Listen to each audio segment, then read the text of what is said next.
Welcome to the installation video of Fishbone Off-Road's wheel well storage bin for the 2007 to 2018 Jeep JK 4-door Wrangler. Step 1. If the vehicle's hardtop is on, remove its freed up top and begin unscrewing the top 2 T40 Torx bolts and 3 bolts on each side from within the trunk.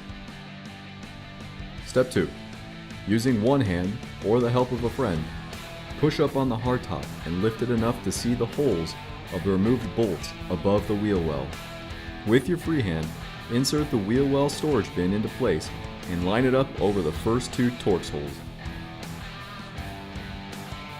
Rest the hardtop back down and ensure the wheel well storage bin is aligned properly. Step 3. Screw down the wheel well storage bin using the included hard top screws and place the freedom top back on. If the hardtop is off, screw down the wheel well storage bin using the included hardtop screws. If your vehicle has a soft top that is on or off, screw the wheel well storage bin down using the included hardtop screws.